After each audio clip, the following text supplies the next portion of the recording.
यह गांव देवगिरी पहाड़ के निचले इलाके में है। स्थानीय लोगों की लकड़ी की मांग को पूरा करते करते पर्वत अब वृक्षहीन हो चुका है, परंतु इस पहाड़ी के नीचे स्थित गांव में लोपामुद्रा लहजल का खेत हरा भरा है। आधुनिक तकनीक का प्रयोग करते हुए वह यहाँ तरह तरह की सब्जियां उगाती है।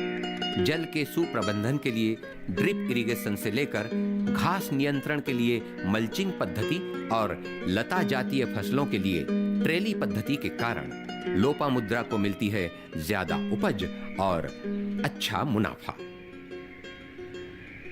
मेरा नाम लोपामुद्रा लहजल है। कलमपुर ब्लॉक के घरला गांव में मैं रहती हूँ। मैं छोटे पैमाने पर खेती करती हूँ।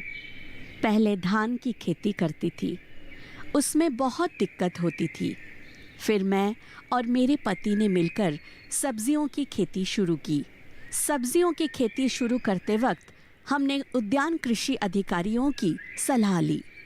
उन्होंने हमें कई तकनीक बताई। उसके बाद मल्चिंग के लिए पॉलीथीन सब्सिडी में मिला, ड्रिप भी सब्सिडी में मिला।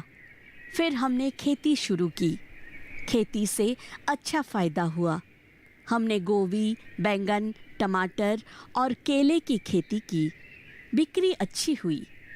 उससे मिले फायदे में बच्चों को पढ़ाने के काबिल हुए।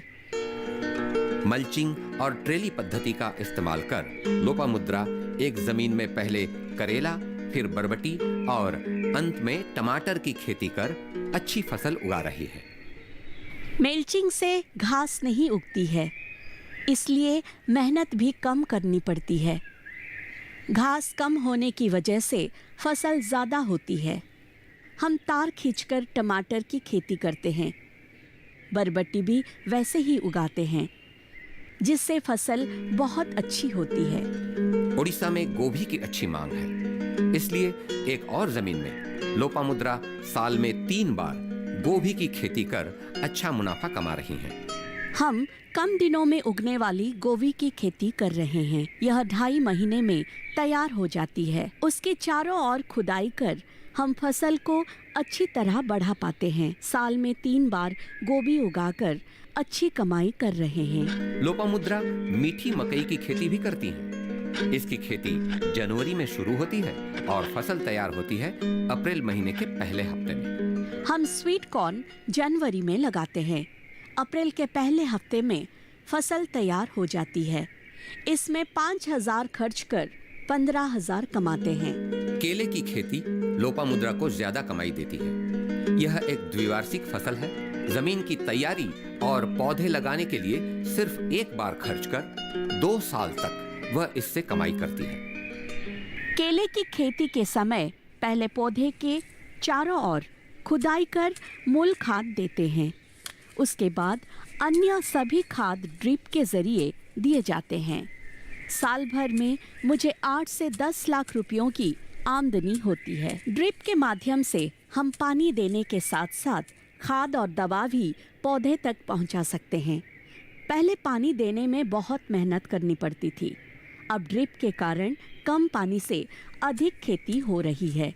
पानी का सदुपयोग हो रहा है। प्याज संरक्षण घर के लिए हमें सरकार की ओर से हमें वित्तीय सहायता मिली थी।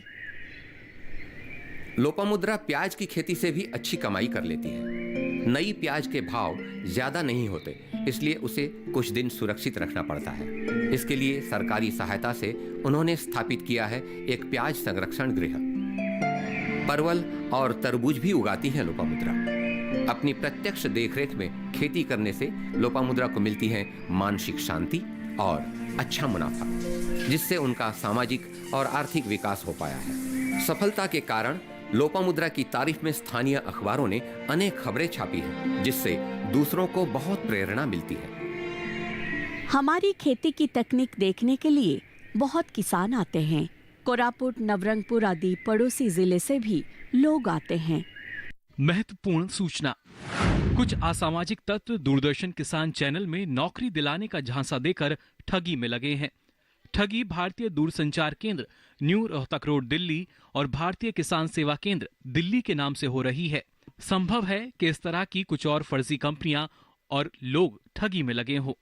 दर्शक ऐसे ठगों से सावधान रहें और कोई डीडी किसान में नौकरी दिलाने के लिए रुपए मांग रहा हो तो तुरंत ऐसे व्यक्ति को पुलिस के हवाले करें।